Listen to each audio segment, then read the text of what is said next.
18 लाशें, 757 घायल और कागजों पर खेला जा रहा पर्दाफाश का खेल।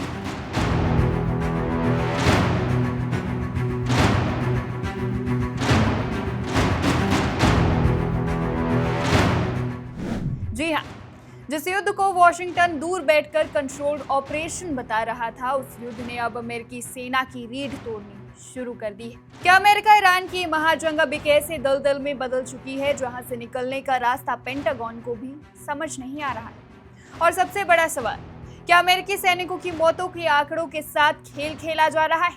नमस्कार, मैं हूं संध्या और आज हम उस सच से पर्दा उठाने जा रहे हैं जिसे दबाने की कोशिश वॉशिंगटन में की जा रही है। 28 फरवरी, ये तारीख याद रखिएगा। इसी दिन अमेरिका ने इजराइल के साथ मिलकर ईरान के खिलाफ ऑपरेशन एपिक फ्यूरी का बिगुल फूंका था। दावा था ईरान को घुटनों पर ला देंगे, लेकिन आज महीनों बीत जाने के बाद पेंटागन के अपने दस्तावेज चीख कर एक खौफनाक कहानी सुना रहे हैं।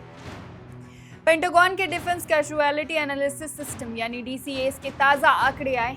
आंकड़े कहते हैं कि अब तक 18 अमेरिकी जाबाज अपनी जान गंवा चुके हैं और 757 सैनिक गंभीर रूप से घायल।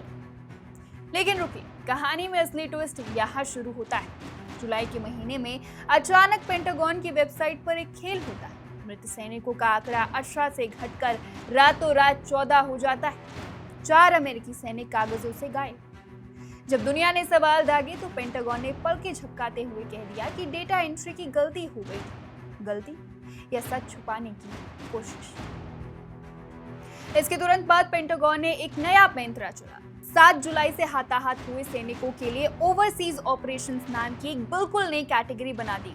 यानी नुकसान एक ही जंग का, लेकिन उसे 2 अलग अलग फाइलों में छिपाकर दर्ज किया जा रहा है, ताकि कुल आंकड़ा एक बार में देखकर दुनिया की रोंगटे न खड़ी हो जाए।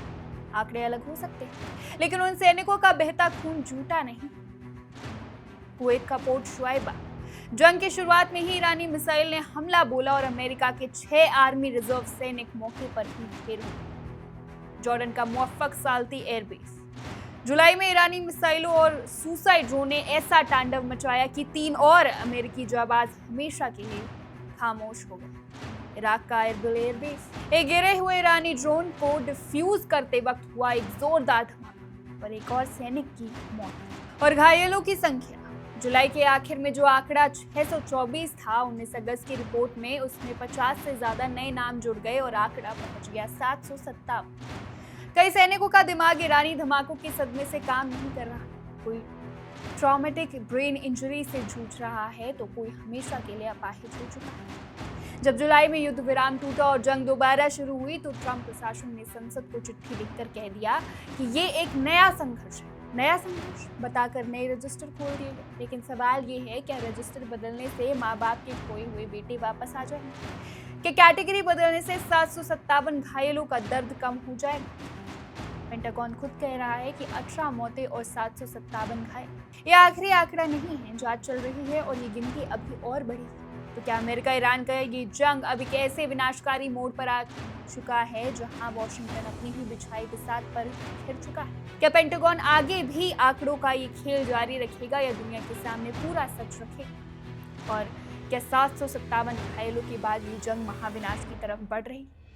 हम हर आंकड़े, हर मोर्चे और हर छिपे हुए सच को आपके सामने लाते रहेंगे। आप देखते रहिए one India. Subscribe to One India and never miss an update. Download the One India app now.